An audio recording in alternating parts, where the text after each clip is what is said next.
ओम सद्गुरु प्रसाद।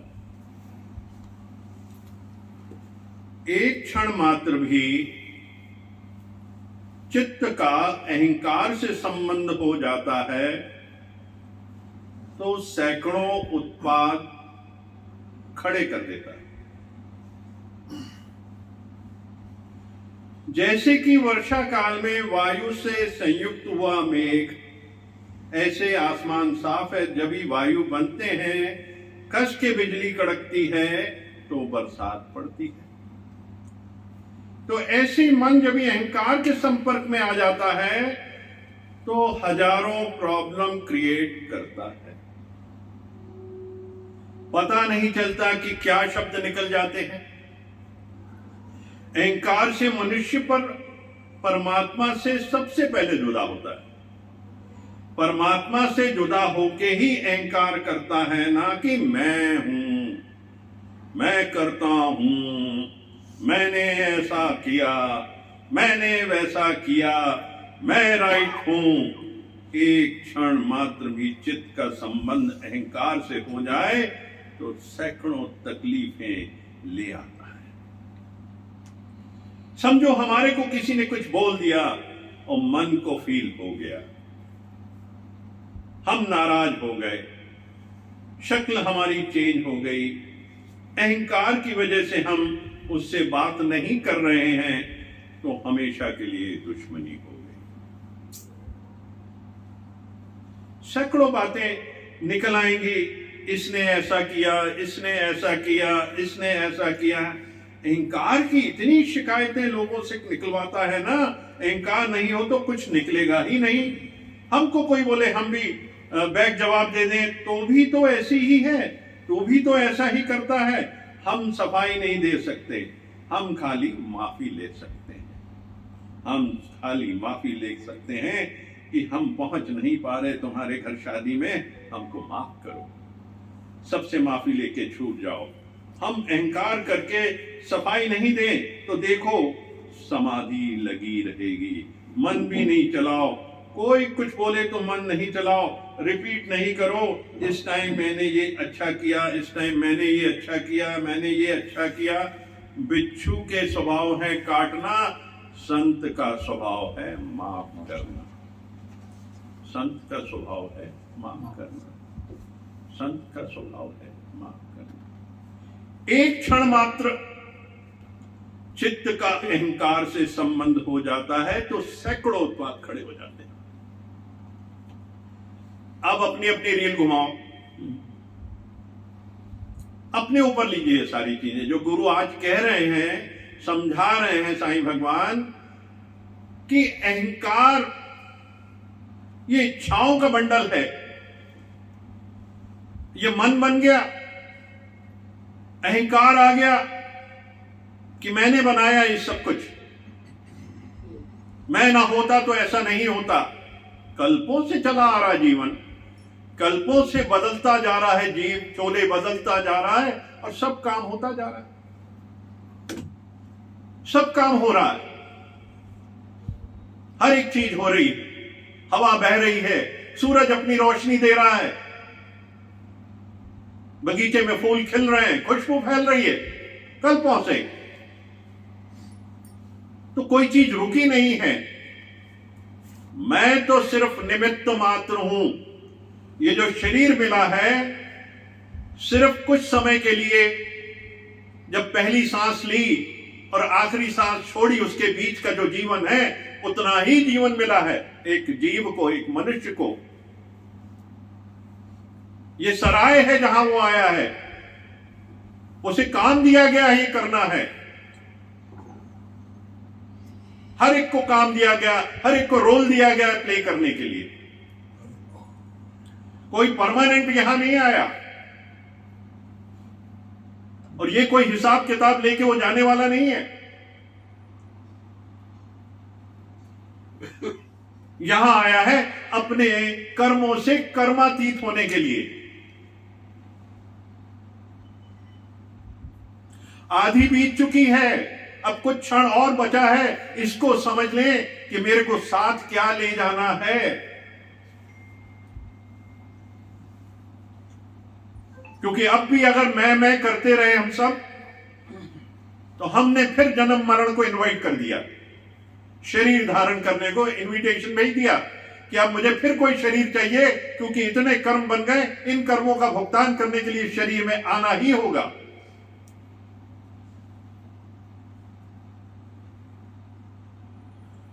तो ये सारा एक मन की उपज, एक अहंकार की उपज है।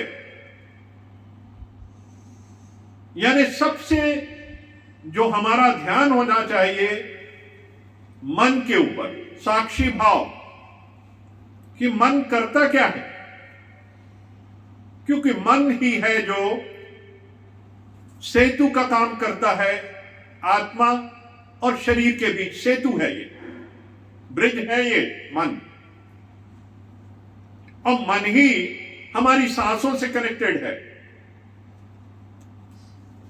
क्योंकि मन के जो भाव होते हैं वो सांसों से प्रकट होते हैं। ये जो हम सांस लेते हैं,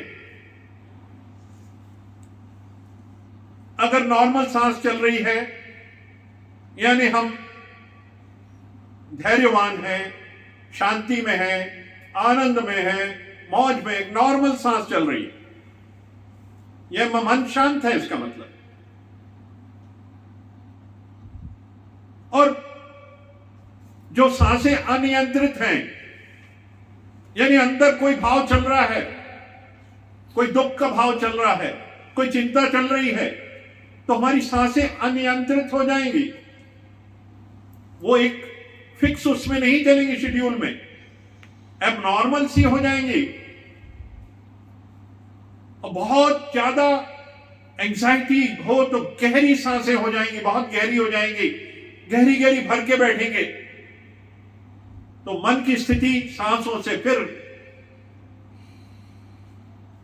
और कोई काम हम बहुत जल्दी जल्दी करते हैं तो हाँफने लगते हैं, तो सांसें कितनी जल्दी जल्दी होने लगती हैं, यानी मन की स्थिति ठहराव नहीं है, अभी वो शांत नहीं है, धीरज में नहीं है, उसकी नॉर्मल स्थिति नहीं है।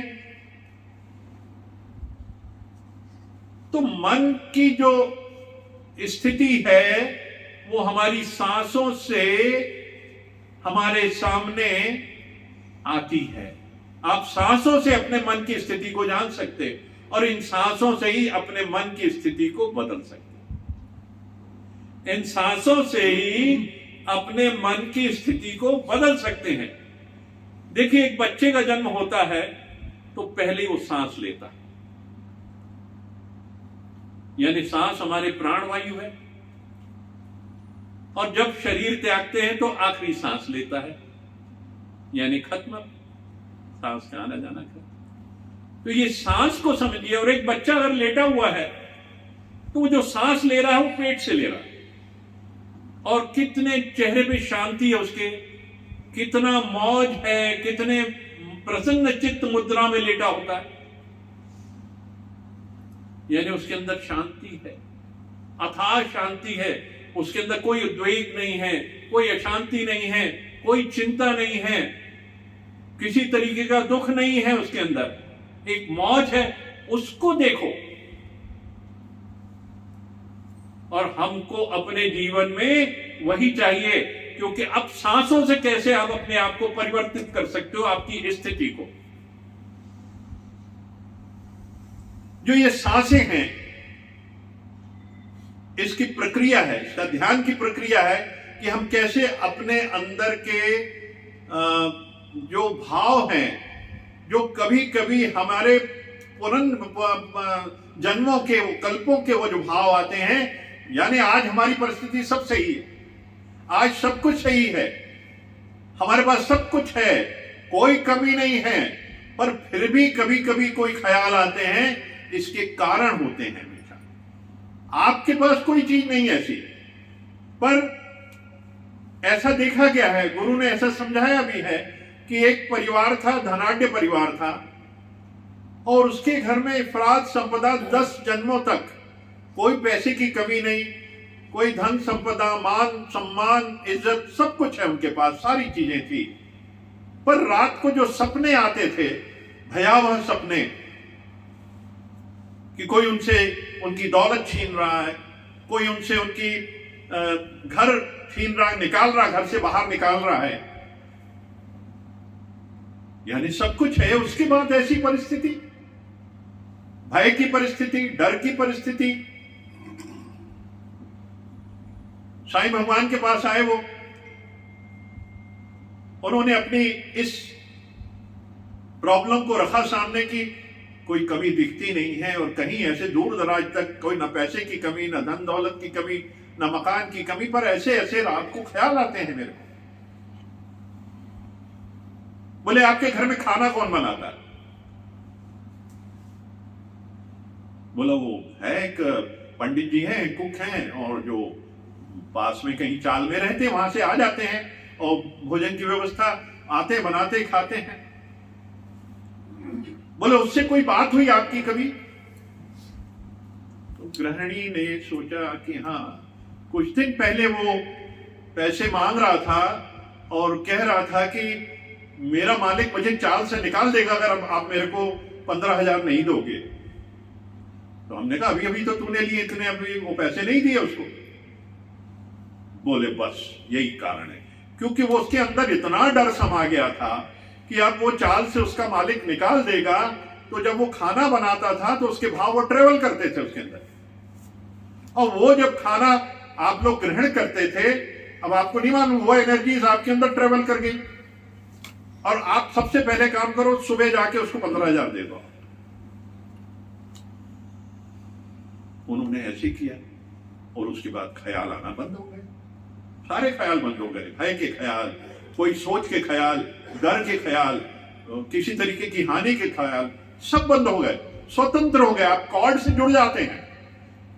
आप जहां भोजन, जहां पानी करते हैं, वहां आप उधर के कॉर्ड से जुड़ जाते हैं। वहां की जो भावनाएं हैं, वहां के जो घर के झंझावत हैं, वो प्रवेश कर जाते हैं और वो तंग करते हैं। जबकि हमारी सब नॉर्मल है सिचुएशन, पर हमारे साथ ये वाकया हो रहे हैं। वाकया क्यों हो रहे हैं? क्योंकि हम जो जैसा अन्न वैसा, जैसा धन वैसा अन्न, और जैसा अन्न वैसा मन, और वैसे ही तन। तो ये एक तयशुदा चीजें हैं ब्रह्मांड के अंदर। धन से, अन्न से, मन से और तन, ये चारों एक तीसरे, चारों एक दूसरे से लिंक हैं। आप जैसा आपका धन कमाएंगे, वैसे ही आपने भोजन किया, वैसे ही आपका मन होगा और वैसे ही आपका तन होगा। प्योरिटी नहीं रहेगी, इम्प्योर हो जाएगा। होटलों के खाने का अलग प्रश्न होता है, माँ के बना खाना अलग होता है, खानसामा का बने खाना का अलग होता है, जो कुक का बना खाना होता है, बीवी का बने खाने का अलग इफेक्ट होता है। ये सारी चीजें असर करती थी, इसीलिए कहते थे भगवान अपने हाथ का बना खाना खाओ, कि किसी का भाव ट्रेवल ना करे, वरना वो आपकी जिंदगी को डिस्टर्ब कर देता है। तो अब हम कैसे अपने आप को केंद्रित करें किसी एक चीज के ऊपर, जो मन की स्थितियों को हम सांसों से कंट्रोल कर सकते। भगवान कहते थे कि किसी ने प्रश्न किया कि भाई हम जो काम करते हैं हमारा ध्यान उस पर रहता है, तो हमारा तो ध्यान लग जाता है उसमें, या हम वॉक करते हैं तो अगर हम पैरों की तरफ ध्यान करें तो हमारा ध्यान लग जाता है। और इस तरीके से ध्यान की तो ये भी विधियां हैं।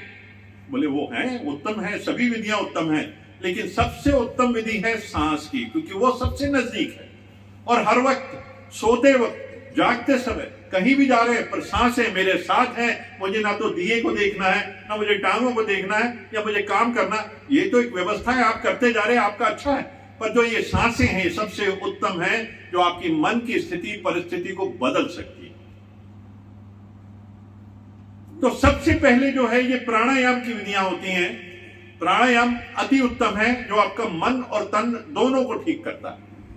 वो बीमारी भी ठीक करता है, शरीर की बीमारी भी ठीक करता है, और मन की बीमारी भी ठीक करता है ये प्राणायाम। तो प्राणायाम से डिटॉक्स होना हमको, तो इसके भी तरीके हैं बहुत।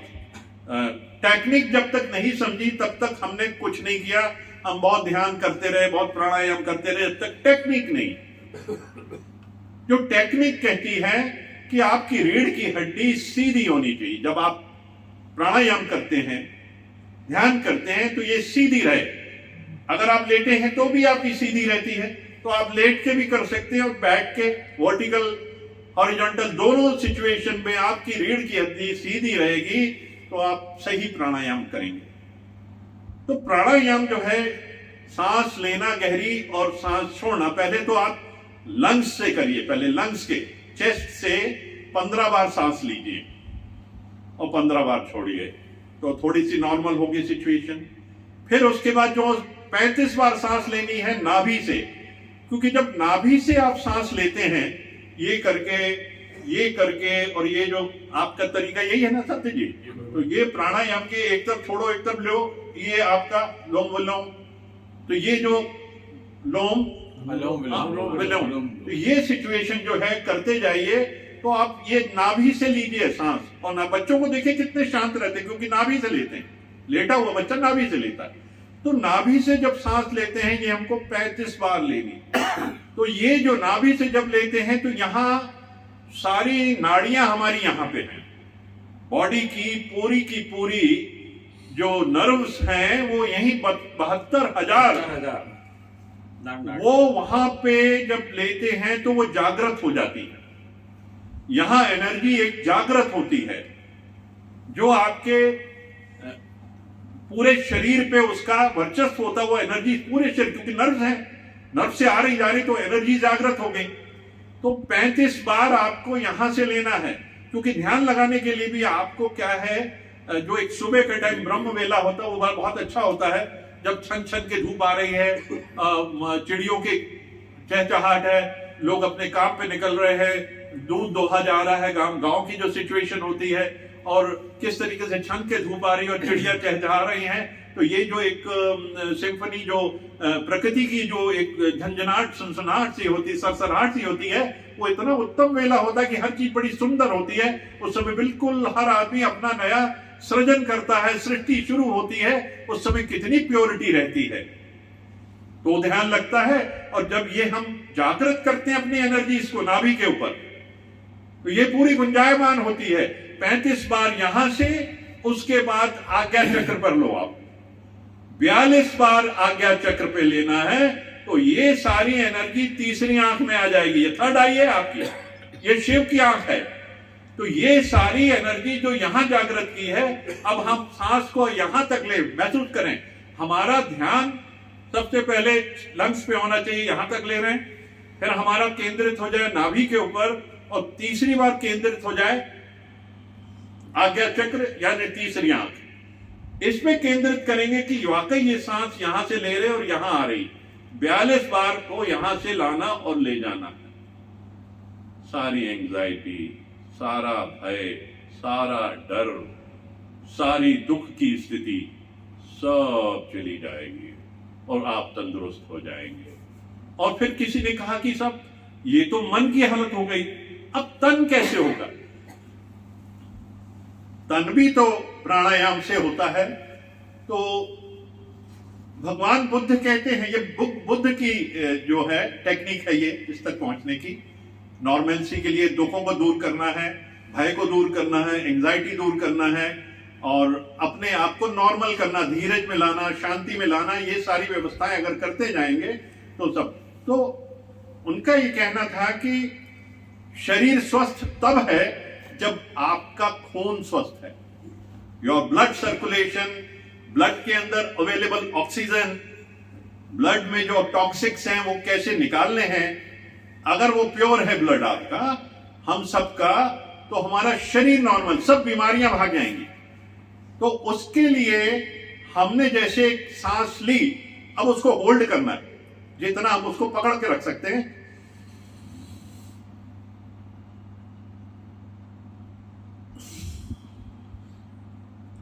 अब हमने इसको होल्ड किया तो ऑक्सीजन लेवल बढ़ जाता है, ऑक्सीजन लेवल ब्लड के अंदर बढ़ जाता है और वो प्योरीफाई हो जाता है। तो जब ये प्योरीफाई हो जाएगा तो आपका शरीर भी स्वस्थ हो जाएगा, आलस्य भी चला जाएगा, सुस्ती चली जाएगी, एक उमंग सी जागृत हो जाएगी, आपको कुछ करने की इच्छा होगी, वो उस आनंद में आप सबकी सेवा करोगे, सबसे प्यार करोगे, सबको आशीर्वाद दोगे, खूब ब्लेसिंग दोगे। वो लगेगी जब आपका तन मन सब स्वस्थ है तो आप स्वस्थ। ये भगवान बुद्ध की टेक्निक है। इसको अगर हम अडॉप्ट करेंगे तो जीवन में कभी भी जो हमारे नेगेटिव भाव हो जाते हैं कभी कभी, वो नहीं होंगे, कभी नहीं होंगे। इसको फॉलो करो, सिंसियरली फॉलो करो रोज करो। मैंने आज किया था थोड़ा सा, अभी तक तो नहीं करता था, पर आई डिड इट और मुझे बड़ा अच्छा लगा। उसके बाद खुशी लगी, आनंद आया कि मैं कर सकता हूं। तो हम सब करें। करने से पहले मैं बोल नहीं सकता था, बता नहीं सकता था। आज की कोशिश की, आधा हुआ आधा नहीं हुआ, लेकिन अब करेंगे, क्योंकि अब कह दिया सब करोगे तो हम भी करेंगे और हम सब करेंगे इस चीज को। ये एक बड़ी अच्छी टेक, जो मैं इनसे भी बात कर रहा था, आप सिखाना हमको आके, तब तक मेरे को ज्ञान मिल गया कहीं से, तो मैंने इतना बोल दिया। वैसे इन्होंने आज ये हमारे संत ने इस चीज के ऊपर व्याख्या करनी थी और करके दिखाना था ये सारी चीजें, पर ये चीजें सामने आ गई। तो ये मन को कंट्रोल कर लेना। जब हमारा मन कंट्रोल है, हमारा शरीर कंट्रोल में है, तो हमारा शांत स्वभाव हो जाएगा, आनंद में रहेगा। हमें कोई शब्द भी देगा तो लगेगा नहीं है, कोई अपशब्द देगा तो भी महसूस नहीं होगा, रिबाउंड हो जाएगा वो सारा, और हम उसकी अनसुनी कर देंगे, क्योंकि हम स्वस्थ हैं। जहां मन में क्रोध आया, अहंकार आया, हम उसको चार बातें और सुनाएंगे सामने वाले। तो हमारी वो स्थिति नहीं है कि हम ज्ञान में चल रहे हो, चार बातें सुनाए, हम सह लेंगे उसको। भगवान शिव बन के कंठ में धारण कर लेंगे, नीलकंठ बन जाएंगे, ना बाहर निकालेंगे ना अंदर ले जाएंगे, नीलकंठ बन जाना है, फिर शांति रहेगी। ना अंदर आपका डिस्टर्ब होगा, ना बाहर कोई डिस्टर्ब होगा, नीलकंठ भगवान हो गए, सब नीलकंठ भगवान हो जाएंगे। ओम ओम ओम ओम नीलकंठ भगवान की की जय।